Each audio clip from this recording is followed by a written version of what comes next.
Okay, can that be seen on Zoom? Good. Okay, sorry about that.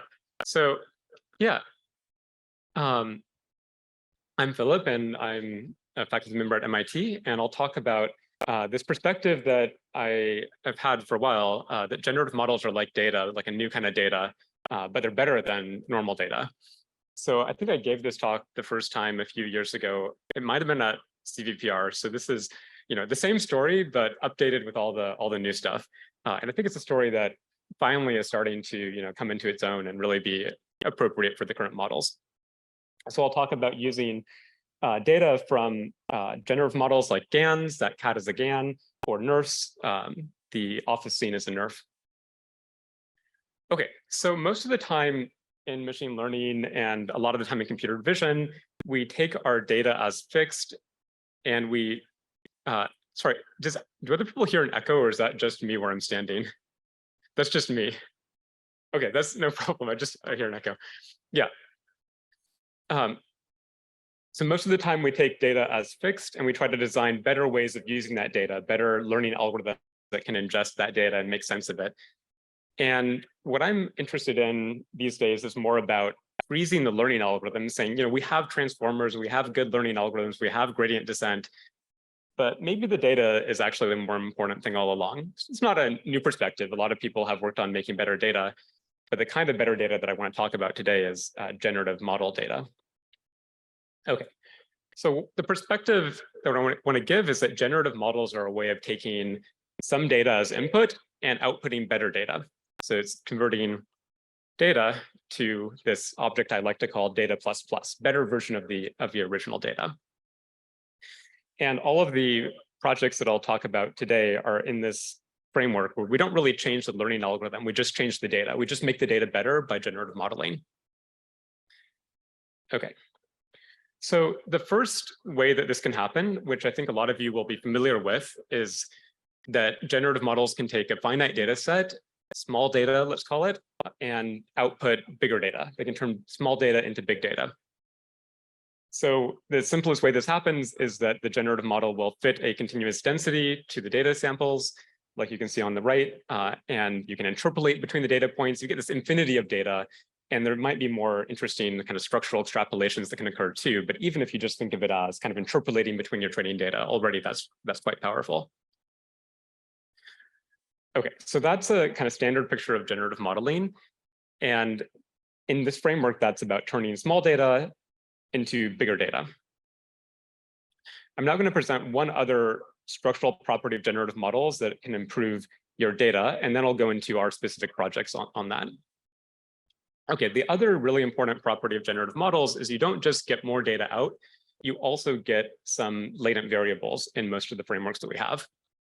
So the usual way that deep generative models work is they take as input some kind of, sometimes it's called noise, but I really don't like thinking of it as noise. I think it's more like they take as input control knobs, random variables that control the properties of the output.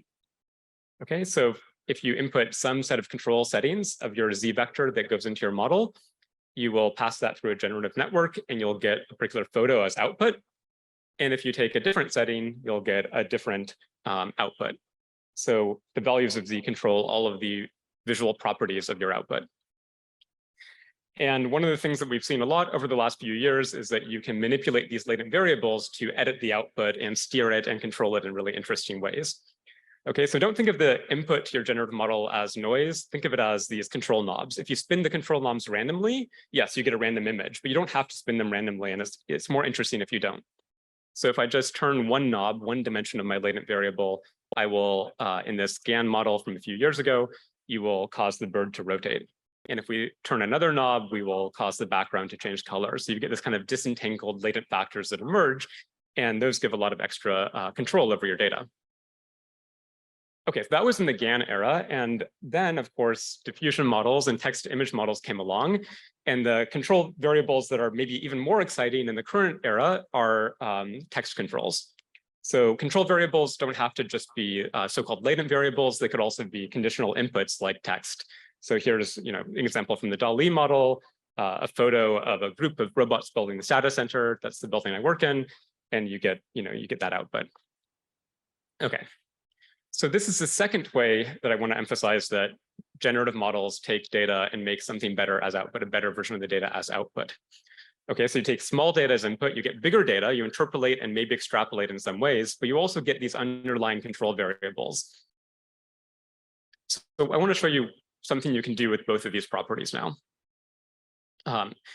And what you can do is you can take a photo and you can now embed it into your latent space of your generative model. So find the control variables of your model that generate that photo. This is sometimes called inverting the generative model. Okay, and now you've converted a data point into this more powerful object, this data plus point. It's data coupled with this latent variables, and you can edit those latent variables to do kind of counterfactual visualization. You can ask, what would it look like if I were to change the lighting or camera angle of this cat? And if the model has learned those factors of variation, you can edit those factors. And if I move around in latent space, I'll get all these different pictures of that cat. So I kind of made the discrete data point become alive. Okay, there's a lot of interesting work on that over the last few years. Some of the references are down there at the bottom. And one of them that we did is this one, ensembling with deep generative views. This is from my student Lucy Chai, who just graduated a few days ago. So this was one of her cool projects. What she did is she took a photo and an imperfect classifier. And the goal was at test time to make the classifier work better, but not by editing the classifier, instead just by editing the data. So you get maybe a noisy result, imperfect classifier C, but we can convert that input image into this data plus version of that input image. We can embed it into the latent space of our generative model. And we can now sample different variations of what that cat would look like if I changed the latent variables in different directions. So sometimes this is called generative data augmentation. This is with a GAN, a project that somebody should do is just do this again, but with stable diffusion, should do better. And then if you ensemble all of those classifier outputs applied to all these new data views, you'll get a more robust and accurate output. This method only gave a tiny boost in performance, but at least it was kind of interesting to see. Okay, so the intuition there is that maybe your imperfect classifier has only been trained on one particular angle or lighting condition. And if I augment my data with all of these kind of counterfactual views, one of them will be classified confidently, and then my ensemble can produce a better prediction than my initial prediction of the input image. Okay. So the story so far is that we showed that if you augment your data at test time, you can improve classification performance or robustness. You can do this with traditional data augmentation, take random crops and mirror flips, but if you have a generative model, you can potentially do better. And of course, we were interested in, could you do that augmentation at training time and train a more robust model? Or could you scale this up beyond just photos of one category like cats? Could you do this on ImageNet? And we tried, and a lot of people tried. Generative data augmentation has been tried for decades. And at least up to the GAN era, I would just say it didn't really work. So really cool ideas, but all of these things gave 1% improvement on one narrow domain. But in the last year or so, something has really changed in nerve models. Finally, they've gotten very broad. You can make almost any kind of photo and very photorealistic. And now, I'm not going to go into this paper in detail. This is not my own work, but this is a really cool paper that just came out doing similar things, but with stable diffusion instead of a GAN. And what was remarkable to me about this result is that they finally got a big improvement in performance on ImageNet. So that's just kind of been a target we've been reaching for many years, and they were able to do it. So that was a super cool paper to see. And the exact method is not too complicated. You fine-tune a generative model on ImageNet, and then you sample additional data from that model. So now you have kind of augmented copy of your data set. Okay, so check out that paper. So that's all about generative data augmentation. But we've also been curious if you can do something a little bit more extreme, which is not augment real data, but just train on samples from your generative model. So you have no real data for your downstream application. You just are going to be given a generative model, and you want to train on samples from that model. Okay, so this is like generative models as a new data source. Rather than downloading ImageNet dataset, you download, in this project, BigGAN, and nowadays, and I'll show in a second, you download Stable Diffusion or another model. Okay, So rather than training on samples from a data set, you train on samples from a generative model that's been given to you. And in this project, we're going to make use of this idea that the generative model is kind of this engine that can generate infinite versions of the data. And it also has latent variables indicated in that red circle that you can manipulate to achieve better performance. Okay, so what we explored here is training kind of general purpose visual embeddings. We want to have a pre-trained M to vec operator. And the algorithm that we used is contrastive learning. Okay, so this is a picture of standard contrastive learning, a method like SimClear, if you're familiar with that. So you have two data points, or you have a data point, you do kind of an augmentation, like two random crops, two different crops of that tiger, and you train an encoder F that will try to align the embeddings of those two different views of the same object. And if you have a view of a different object, so a completely different animal from a different part of data space, it should have an unaligned embedding. So this is the contrastive objective where you push apart these negative pairs and you pull together two views of the same thing, a so-called positive pair.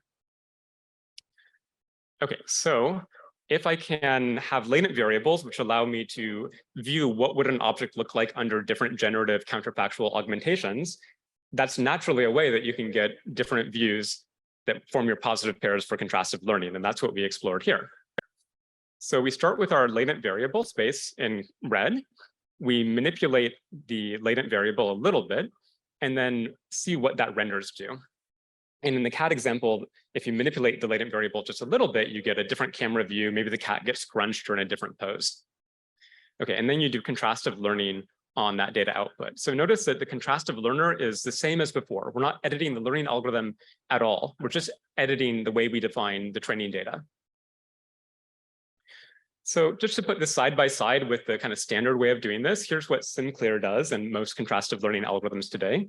You take a data sample and you augment it by changing the colors or cropping it. And the objective is that these are two different views of the same thing. But with a generative model, you take a latent variable, you manipulate that latent variable, and the objective is, again, these are two different views of the same thing, but the manipulations can change the 3D pose, the lighting conditions. They're much richer than just standard pixel space data augmentation. Okay. So let me show you a few results from this paper. So we trained on samples from the Big GAN model. This is a few years ago. And what we're going to compare is if I train on real data or generated data, and if I apply data augmentation in pixel space or in latent space. Okay. So the top is going to be training on samples from a data set and doing augmentation in pixel space. And the bottom will be, you're not given a data set, you're given a model. You sample from that model and you can do augmentation in latent space or data space. Okay, so the picture that we have is we have a sample X, we transform it in data space, so doing a crop, for example, and then we train an encoder. And down here, we have a sample in latent space, and we, it's hard for me to align the mouse, but we get a transformation in latent space. We can do additional transformations in pixel space, and then we train an encoder on those as our positive pairs. Okay, if we do this SimClear in this kind of simple setting with a fairly small network, we get some accuracy. And if we just train SimClear, only doing data space augmentations on samples from a generative model, in that era, we got quite a bit of a lower accuracy. And a lot of other authors found similar things. If you train a model on synthetic data from Big GAN, from the GAN era, it's just not realistic enough, and you don't do as well as training on real data. But the cool thing about this paper is that we did find that with the latent variables, you can almost make up the gap that we lost due to the realism and the quality of the sample data, just because you have this extra structure that can help you define better positive pairs. So I'm going to come back to this in a minute, but that was kind of a mixed result a few years ago. Okay. So just in the last few months, we tried this again, essentially, or a slightly different version of it, but with the latest model. Of course, you're thinking, well, what about Stable Diffusion or Imagine or one of these models? And in this paper, I'll show you what we did, but essentially we defined positive pairs by sampling two images from the same text input to Stable Diffusion, and then do Stable Diffusion, and then do contrastive learning on top of that. Okay, so here's the experimental setup. I'm going to show two experiments. The first one is very simple. It's just comparing if I train on n samples from synthetic data, so n samples from stable diffusion versus n samples from a real data set. And that kind of corresponds to this picture. I can sample n real images or n fake images. And then I'm going to train my contrastive learner on just those n images. I'm not going to use any additional structure. It's going to be the same algorithm. And here's what the results look like for several different learning algorithms. So these are different representation learners. These are mostly contrastive learners, and we also have a masked autoencoder. And in green is if you train these systems on real data, and in orange is if you train them on synthetic data. In both cases, you're training on exactly the same number of data samples. And the observation here is similar to the data augmentation paper from the Google team with David Phillip and his co-authors. We find training on synthetic data gives you a big boost in performance, or a sizable boost in performance. It kind of goes away once you start to get to the ceiling of this curve. Okay, so why is that? Is synthetic data just strictly better? And the answer is no. If we have a hyperparameter in how we sample the synthetic data, which is the CLIP guidance scale, and that kind of controls how clean or prototypical the data is. And if we tune this hyperparameter, we see that if you tune it badly, you get synthetic data that doesn't actually help. And if you tune it just to the right spot, then you get synthetic data that does help. So to me, the lesson here is that synthetic data is not strictly better. It's just like data with more opportunity. It's data with these extra control parameters. In this case, it's one control parameter, the guidance scale. And tuning the guidance scale is something you can do with synthetic data, but not real data. And that turns out to have a huge impact on performance. And so synthetic data gives you that new opportunity. And if you use that opportunity, you can do better. Okay. Let me show you one other interesting result from this paper. So, so far, I just compared training on synthetic versus training on real, but the training algorithm was identical in both cases. Now we're going to actually change how we define positive pairs. So the way of sampling positives changes. And we're going to compare against CLIP, which is on the left. CLIP defines a positive pair for contrastive learning as an image and the corresponding caption that describes that image. And in this stable rep, we define a positive pair as two images that are synthesized from the same text input. So stable diffusion takes text as input, it outputs an image. It can output multiple images that match the same text. And then we do contrastive learning on that. Okay, so in this comparison, we found this kind of interesting result that we were able to get quite a big boost in sample efficiency over the CLIP paradigm. CLIP is trained on real data, real text image pairs, and this stable rep method is trained on synthetic data from stable diffusion. On the x-axis is essentially how many images we're sampling. Well, it's how many million different text captions we give as input to stable diffusion, and correspondingly how many million image text pairs we give to CLIP. So they're trained on the same amount of data, and the stable rep method learns faster. Okay. So what we've seen here is that synthetic data can be better than real data on a per sample basis for training representations. But what a lot of people will point out to us and have asked us is, okay, but hold on, stable diffusion itself was trained on Leon, which is billions of images. And in our experiments, we did not train our contrastive representation on billions of images. So if I have a really, really good generative model trained on a ton of data, then samples from it per sample are more valuable. But could we ever get to the point where a model of a data set X is more effective than actually the whole data set that trained that model? So a model of Leon, which is stable diffusion, could it actually be more effective than if we trained directly on Leon itself? Okay, so that is an open question to some degree. I think this is an exciting area to pursue and see if that could happen. I'm guessing it will happen. But we have some evidence that it can happen in smaller scenarios. So let me go back to our previous paper. And we had one result where we actually trained not on, we didn't use big GAN samples, we used style GAN samples for style GAN trained on cars. And style GAN trained on cars really learns cars well. It can rotate them, it can interpolate, it's just perfect on cars, or very good. And so we did that same experiment that I showed before. And now if I train on the synthetic data with simpler augmentations, I get the same performance as training on the real data with simpler augmentations, or maybe a little bit of a boost. But if I add the latent space transformations, I get a huge boost over that. So this suggests that if I have a generative model, which is photorealistic or really has captured the data distribution, well, those extra control variables allow me to now boost performance even more beyond the real data.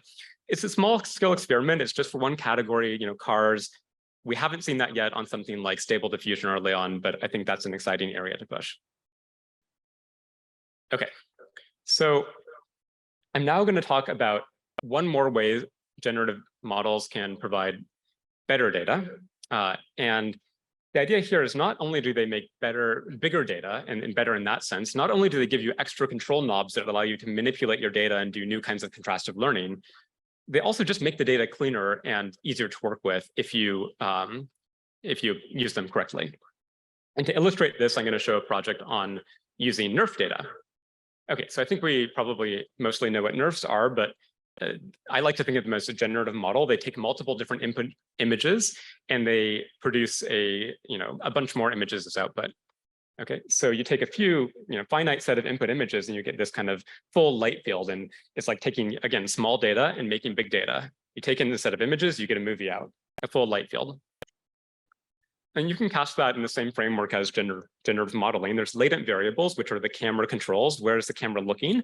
And depending on how you specify where the camera is looking, you'll generate a different image. So if I manipulate those latent variables, I will visualize, what would this fork look like from different angles? It's almost the same as with the cat. What would this cat look like under different GAN input latents? Okay. But one thing that you might not appreciate about Nerfs is not only can you move the camera around, you can actually change the optical properties of the camera. So the way Nerf renders the scene is it takes as input every single pixel you want to render. You take as input the direction of the photon that you want to query, or the direction of the ray you want to query. And you can model the camera in that sheaf of rays with a perspective model, or you can model them with a different camera model, like an orthographic camera. And it's hard to make a real orthographic camera, but you can do that with Nerf. So here's a perspective image rendered of two mugs, and here's the Nerf orthographic visualization of those two mugs. So why would you want to do that? Well, because for robotics applications, orthographic cameras are super useful. Okay, so there's a few papers on this. This is one picture from Transporter.net, where they found that rendering with an orthographic camera and simulation made it much easier for the robot to reason about spatial properties. Because, for example, if you want to reason about rotation with an orthographic camera, that corresponds to pixel space manipulation. You can just rotate the image, but with the perspective camera, you can't, because there's all of these distortions that occur. Okay, orthographic cameras make things a lot simpler. They achieve some invariance over the distance of the object from the camera, and that has nice effects on sample efficiency for training an algorithm on an orthographic view. Okay, so we basically put these two things together. We have a framework where we have a robot first create a Nerf of the tabletop in front of it. And then rather than using just its regular camera to do some vision-based control, it reimagines the scene as if it had an orthographic camera, and that achieves better control.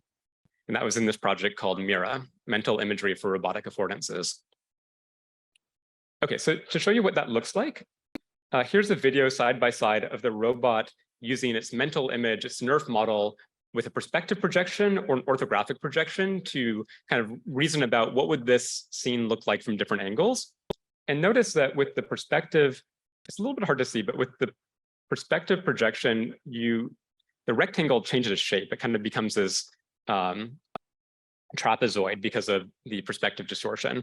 But with orthographic, it's a rigid rectangle no matter how you rotate it. And when the camera zooms in, when the robot gets closer, with orthographic, nothing changes. With perspective, you have to achieve scale invariance because the downstream algorithm would have to be invariant to scale if it wants to recognize these objects. Okay, so we use that for an affordance-based manipulation system. I'm not going to go into the details. The main point here is that a Nerf turns regular camera data into a full light field that can be rendered in a better format, in a simpler format. Okay, so I'm going to conclude now with just a few remarks. So the basic recipe that we've been following in these projects and a bunch of other ones that we are working on is the first step to your modeling pipeline is fit a generative model to your data. Okay, so first you have data X, fit a generative model. Usually somebody else will do this for you. Usually you could download Stable Diffusion, ChatGPT, whatever model has been pre-trained. Now, find a way of sampling better data from that model. And this is where the generative model is an opportunity. You could sample worse data or better data, and the job is to figure out how to sample better data. And then just use that new data for your task. And any task that's based on data, this framework should allow you to potentially do better. So, all of our machine learning stuff is data-driven. So if you can make better data, then you should hopefully improve performance. Okay, I believe that this is roughly true. I put potentially because, you could go wrong. Of course, there are some interesting limitations, so I should point out those. One is that, of course, your synthetic data is only as good as your model is. If you have a bad model, it's not realistic, it's not diverse, it's biased, it hallucinates, then yes, your generated data will not be high enough quality. We're starting to get into a phase, especially with language models, where we're just training models on models on models. And some authors have pointed out that that can lead to drift and kind of mode collapse and degradation as we kind of create this tower of cards.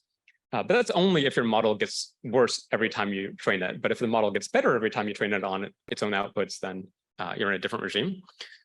Data is also interesting because it's attached usually to copyrights and ownership and authorship.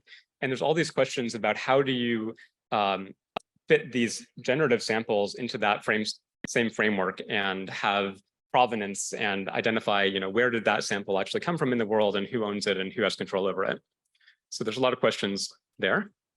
And then one other objection you might have is that by doing this, fitting a generative model to your data first, you're adding this expensive part of your pipeline. And I think that's true. If you don't have a generative model, the first time you do it, it's going to be expensive. But I kind of feel like in most domains, we're going to have pretty good generative models. And so you won't have to do this yourself. You'll be building on these, these foundations. Okay, so what I'm interested in this talk is trying to improve data vision on the data side by improving your data via generative models. And I talked about, GANs and stable diffusion and Nerfs. And of course, over in LLM land, all the talk is about ChatGPT and Llama, and the same types of stories are happening there too. So there's a bunch of other papers I didn't have time to cover. You won't be able to read that slide, but I'll put these online. And so I wanted to give that as references. And I'll end by thanking all the authors on these papers and sponsors.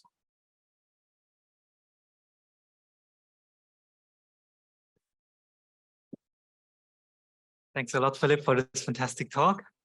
We have Kun Hao here with the mic if you have any questions. And I'm going to start. I'll just ask maybe one or two. How do you make sure that the data that you're generating is actually valid or like still shows the same cat? Or yeah. So how do you make sure the data is valid? I think there's a lot of answers, but for the question of how to make sure it still shows the same cat, in our projects, we're training representations that you're then going to fine tune on real data on your actual task. So it's kind of a three-part pipeline. You have a generative model that fits to your data set. You then sample better data from that model. Then you train a general purpose embedding, and then you'll do linear probing or few-shot learning on top of that embedding. Now, other authors have tried to directly train your final downstream model, train your ImageNet classifier on purely synthetic data, and they've had a lot less success. So I think by doing this, by saying we're focusing on representation learning, you don't actually have to, you could have like all the class labels get permuted and mixed up and unrealistic, and it's not actually a problem. Like some degree of hallucination is not a problem here. Now it could get, it's limited, but yeah. Interesting. Yeah. Very interesting. Oh, okay. Hey, wonderful talk. I have one quick clarification question and then one other question. So the clarification is for the data plus approach that you're talking about. At inference time, is there any latent modeling going on at that point, or that's just you take data, like your inference pipeline is the same? Yeah, so in some projects, we've just used a fixed inference pipeline without doing any like interaction with the latent variables, and others we have had an interaction. I think both are interesting. I was emphasizing here that you can kind of freeze that predictor or learner, the downstream thing, and just give it better data, because I think that perspective like nicely decouples the two phases. But you could also integrate them and take intermediate variables, activations, and yeah, there's a lot more that you could do too. Okay, and then the question is one of the last points that you made, right, about the legal challenges around sort of the output of some of these generative models. Is this just, I mean, we're trying to think about the answer, but is it just that the laws have not caught up, and until there's clarity, what's your opinion? Yeah, I really don't know. I feel like that's a bigger question than I can answer. We're not lawyers. But yeah, I guess I would just say, I think this is where things are heading. And so it's not something that we can just ignore or say, well, we'll just outlaw it entirely. I feel like it's going to happen one way or the other, and we'll have to figure out the norms and protocols around that. Thank you so much. We have time for one more question.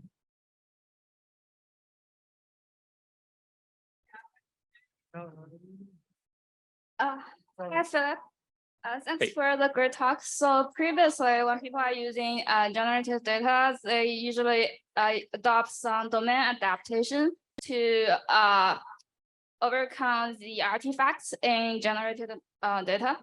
Did you do anything specific to deal with the artifacts in generated data, or you just find a good enough generative model?